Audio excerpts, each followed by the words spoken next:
Bem-vindo a um estudo na palavra, uma série de estudos bíblicos focalizados na cruz de Cristo.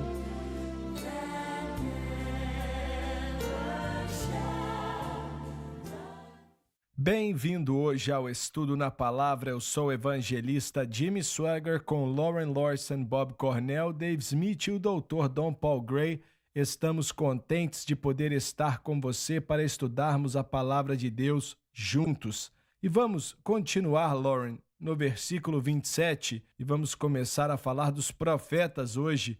E falamos dos apóstolos, e eu sei que tem muito mais coisa para se falar sobre eles, mas antes eu queria dizer, alguém perguntou, como você sabe o que é um apóstolo? O apóstolo é aquele que tem uma mensagem especial para a igreja. E é algo mundial, não é só para uma situação local.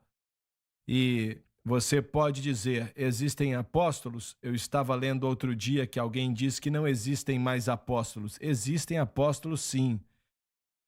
E essas pessoas, a mensagem que Deus dá a eles é a mensagem que a igreja precisa de ouvir.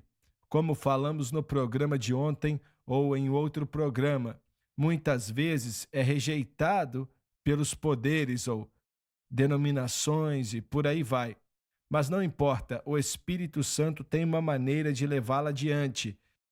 E você pode perguntar, quem são apóstolos hoje? Eu não posso responder e não sei. E eu tenho que deixar isso com Deus. Mas queremos olhar para, em segundo lugar, está aqui no versículo 28, que fala dos profetas. Os profetas hoje em dia têm o mesmo peso, a mesma força hoje em dia como no Antigo Testamento, com uma exceção. Deus usava profetas na época do Antigo Testamento para guiar a nação de Israel. E nem sempre era agradável ser profeta. Manassés matou a maioria dos profetas e alguns imaginam que Isaías foi um dos profetas assassinados por Manassés. Interessante é que Manassés se arrependeu depois e voltou-se para o Senhor e por aí vai.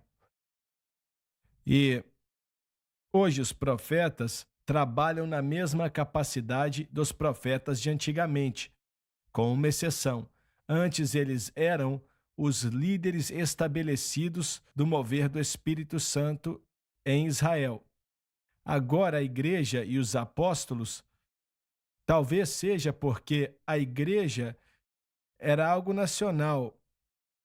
No tempo do Antigo Testamento, funcionava somente no país de Israel e só.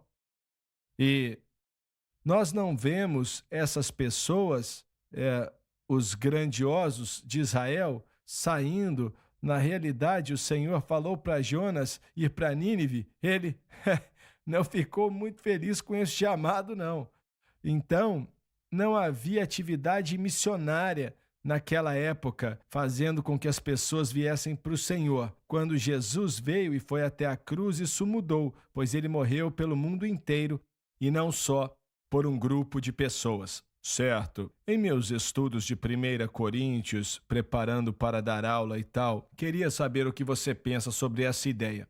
Olha, no texto vemos primeiro apóstolos, em segundo lugar profetas, em terceiro lugar mestres, e alguns chegam a dizer que aqueles adjetivos, primeiro, segundo e terceiro, próximos dos nomes, era o proceder normal da plantação de igreja. E ao continuar na lista, não é uma lista de prioridades em relação ao que era mais importante, mas o que vinha primeiro em relação à expansão da igreja e o que vinha logo após. Primeiro o apóstolo, que construía a avenida para a igreja viajar nela, depois o profeta vinha seguindo ele. Quando pessoas estão no caminho, você precisa de um mestre para ensinar, e também os milagres, dons de cura. Não sei se você já ouviu isso, você aprova, ou se você já pensou nisso, mas é uma visão interessante, que não é primeiro no sentido de mais importante. Repete mais devagar para ver se eu entendo. Primeiro, segundo e terceiro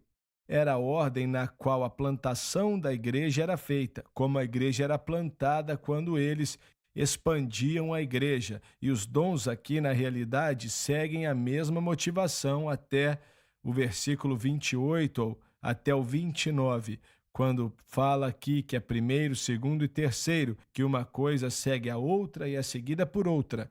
É uma visão interessante, acho que nunca escutei isso ensinado, mas primeiro não quer dizer que o apóstolo era o mais importante, mas que vinham primeiro na questão de tempo de ir plantando a igreja, e depois vinha o profeta em cima da obra do apóstolo, e em terceiro lugar vinha o mestre. A ideia de onde eu tiro em relação à mensagem que era dada é por causa do apóstolo Paulo. Foi a mensagem dele que fez dele quem ele era. Ele orou pelos doentes, ele viu milagres, viu curas, coisas importantes, mas todas eram secundárias à mensagem. A mensagem era o principal. A mensagem era o principal. A mensagem era tudo e vinha em primeiro lugar. É daí que eu tiro. E você, ouvimos falar do 1, 2, 3 aí. Olha, é algo estranho. Eu estava estudando há um tempo atrás e eu não lembro quem escreveu aquilo, mas ele estava falando disso que você mencionou. E ele falou: a forma como são colocados aqui, vou ser sincero, eu não sei.